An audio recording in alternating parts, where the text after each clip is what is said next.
जैसे भारत में सर तन से जुदा होता है, वैसे चीन, जापान, सिंगापुर में क्यों नहीं होता? जैसे यहां कन्हैया तेली का गला काटा जाता है, वैसे चीन, जापान, सिंगापुर में क्यों नहीं होता? जैसे यहां कश्मीर में पलायन होता है, वैसे चीन, जापान, सिंगापुर में क्यों नहीं होता? कभी हल्द्वानी में सरकारी जमीन पे कब्जा हो जाता है, कभी रामनगर में रहमतनगर बसा दिया जाता है, कभी बदायूं में बच्चों का गला काट दिया जाता है, कभी राजस्थान में बच्चों का गला काट दिया जाता है, कभी गुजरात में पत्थरबाजी होती है। कहने का मतलब जहां सिंगल इंजन की सरकार है वहां पे भी अराजकता है, जहां डबल इंजन की सरकार है वहां पे भी अराजकता है, जहां ट्रिपल इंजन की सरकार है वहां पे भी अराजकता है। मैं बार बार कहता हूं, डॉक्टर बदलने से बीमारी ठीक नहीं होगी जब तक डॉक्टर दवा नहीं बदलेगा। अगर जो समस्या भारत में है वो सिंगापुर में नहीं है, इसका मतलब उनका कानून कठोर है, उनकी शिक्षा व्यवस्था अच्छी है और उनके यहां दंड जल्दी मिलता है।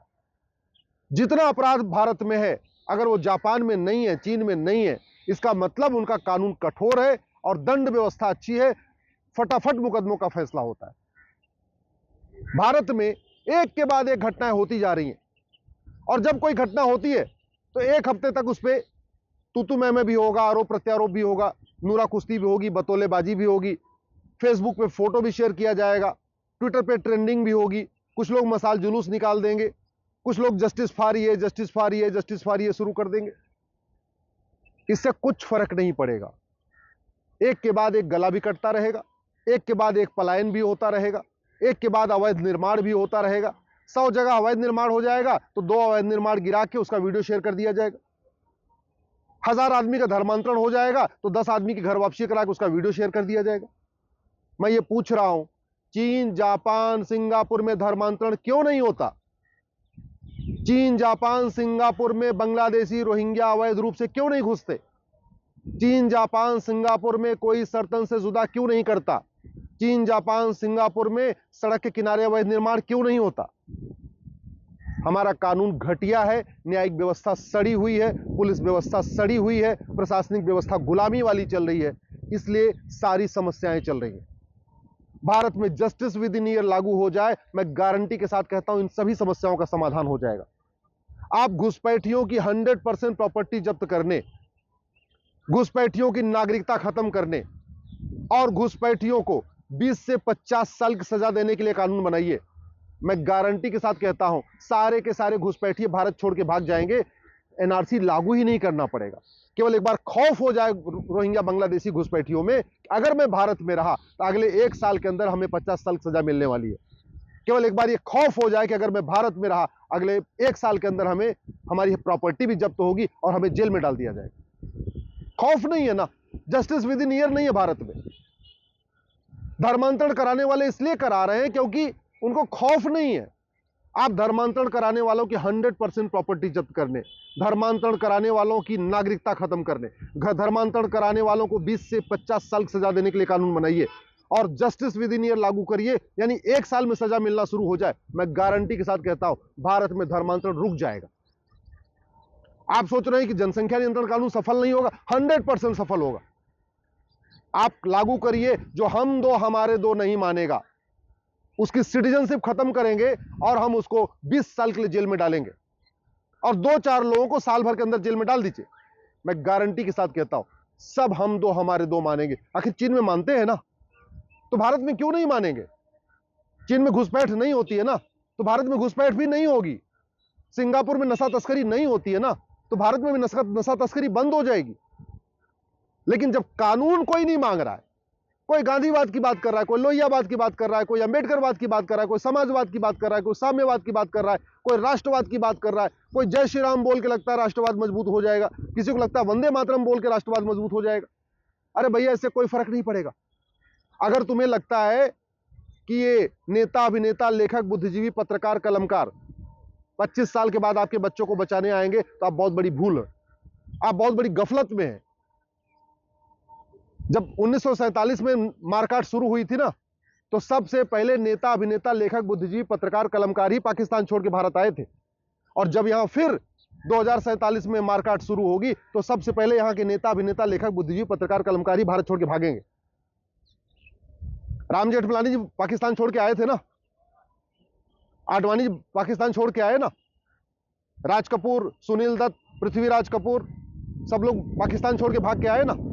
मिल्खा सिंह आए, गुजराल साहब आए, मनमोहन सिंह जी आए, सब आए। और आपको लगता है कि नहीं मठ मंदिर बनाने से अराजकता रुक जाएगी? तो एक बात याद रखिएगा, अधर्म का नाश किए बिना धर्म की जय नहीं हो सकती।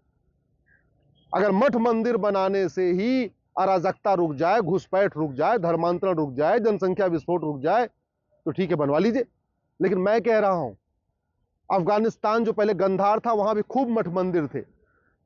आज की डेट में कोई मठ मंदिर नहीं बचा, कोई मठाधीश, कोई महामंडलेश्वर, कोई आचार्य, कोई राम कथावाचक, कोई कृष्ण कथावाचक उस गंधार में नहीं बचा है। आपको लगता है कि ये मठाधीश, महामंडलेश्वर, आचार्य आपको बचाने आएंगे 25 साल के बाद? तो पाकिस्तान में क्यों नहीं बचा लिए? पाकिस्तान से यहां क्यों छोड़ के भाग के आ गए? पाकिस्तान के मठाधीश, महामंडलेश्वर, शंकराचार्य, जगत गुरु, श्री श्री श्री श्री 108 श्री 1008 कहां चले गए पाकिस्तान वाले? आपको लगता है कि ये कवि, कविता पाठ करने वाले आपको बचा लेंगे?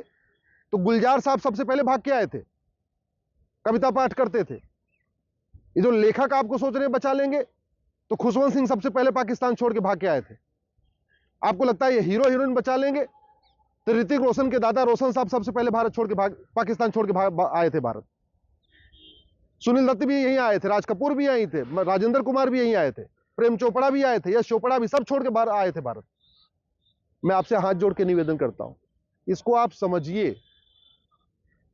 हर साल 3 करोड़ बच्चे पैदा हो रहे हैं, इसमें से 1 करोड़ अवांछित बच्चे हैं, और ये बच्चे तू मैं करने से, आरोप प्रत्यारोप करने से नहीं रुकेंगे।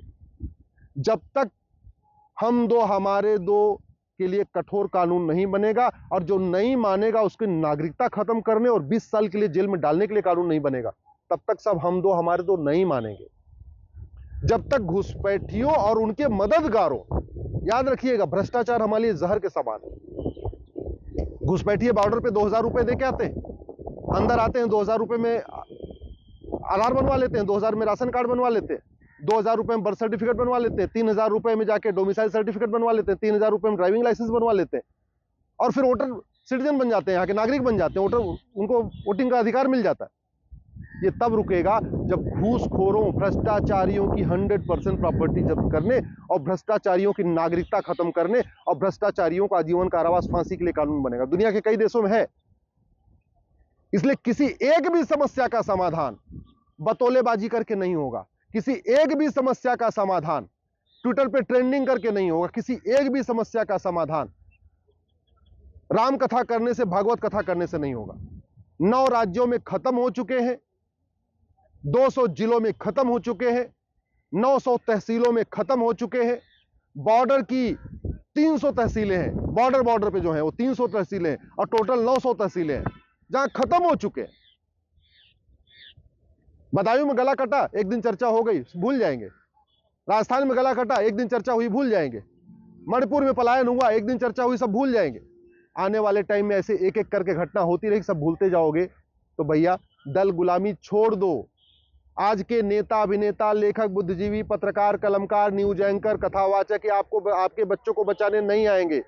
5 कानूनों की मांग करो, समान शिक्षा लागू करने की मांग करो, समान नागरिक संहिता लागू करने की मांग करो, समान दंड संहिता लागू करने की मांग करो, जस्टिस विद इन ईयर लागू करने की मांग करो, 1 nation 1 tax, 1 nation 1 education, 1 nation 1 civil code, 1 nation 1 police code, 1 nation 1 penal code की मांग करो। जब तक भारत में समान शिक्षा नहीं होगी, वैदिक शिक्षा नहीं होगी, गुरुकुल आधारित शिक्षा नहीं होगी, तब तक सब में भाईचारा नहीं आएगा।